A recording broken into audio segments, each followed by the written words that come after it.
You started introducing me to tap and to mindfulness, because at that point in my life, I think it was quite.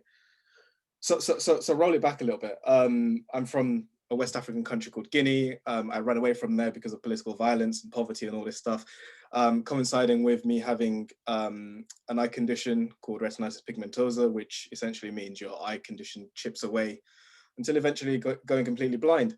So coming to the UK as a refugee, realizing that I'm fast on the playground, and taking that onto another level, and competing nationally and locally. And then that was when, my eyesight started to get really bad. I was in kind of like a bad mental space and all this kind of stuff. And where my sort of career started to, as an athlete, started to pivot. And what really helped me cross that line was, I think, when I was introduced to Sam and we started talking a little bit. Tap was kind of very early, but you still had quite a few core principles, which we talked about with Pam, coincidentally, as well, who's here, I think.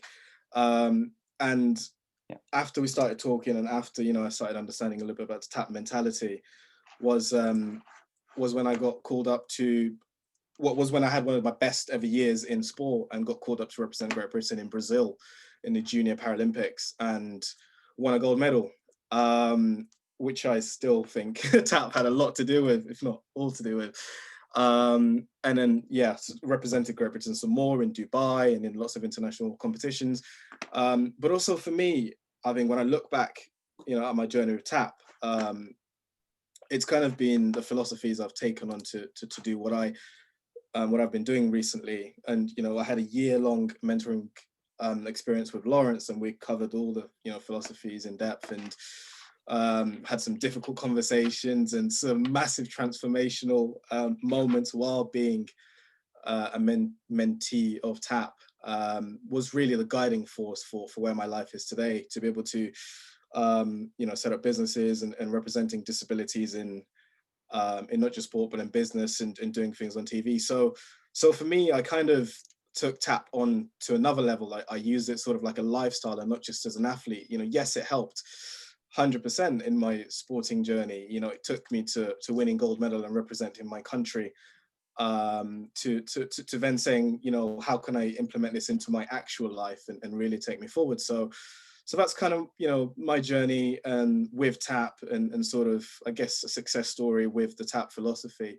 And huge, credit to Sam and Pam and, Lawrence for sort of, taking my hand and really shaping what the TAP philosophy is, because it was an incredible honor to sort of take this brand new thing, which we knew, I knew elements of it worked, but bringing it together and making it like a package that other athletes can take and run with, was incredible to see later on the years. And having David there as well, who was obviously the fastest blind runner, who was an incredible inspiration to me, and having that access to talk to someone like him was something that was huge as well, and sort of gave me that mindset that it is possible, and it gave me the roots as well. So yeah, that's kind of my journey in a nutshell. If you have any more specific questions, I'd love to answer as well.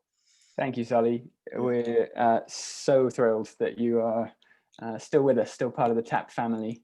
Mm-hmm. Thank you for everything you're doing. And just so inspirational. It would be cool to hear about what you're doing in the last year or two since TAP, some of your speaking work and Yeah, definitely. So after, my sport and success, I kind of wanted to visit schools and sort of inspire young children to get into sport and to sort of share that TAP philosophy as well, about mindfulness and about, having a plan in sport and having a regime and all the things I've learned, and thought, as a young and up and coming athlete, I wish someone came into my school and told me how to take my talent to the next level.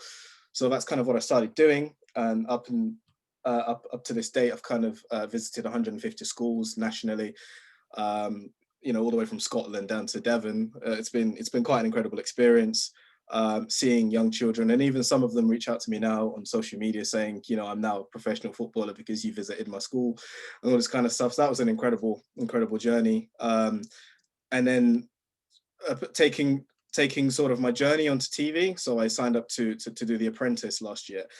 and it kind of, I didn't even know this, but I was the first ever disabled person to do that show, and try to obviously expand that business and make it nationally. Obviously didn't get the funding from the TV show, but still an incredible learning experience, and breaking down barriers to break down the perception of disabilities in business, because being a part of the Paralympics, that perception has been absolutely obliterated, that disabilities can't participate in sport, because as we've seen with London and with Rio and all these incredible Paralympic events, that we can, and we can do it at such a high, incredible level.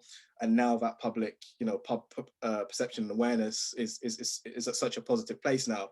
So my journey now, alongside training for Paris, because unfortunately Tokyo wasn't part of my plans, but taking alongside Paris, taking this awareness of disabilities in business is another of my big missions that I'm currently using as well, and taking that holistic path to making it happen. So yeah, that's my current journey at the minute. Thank you, Solly. Thank you so much. No problem.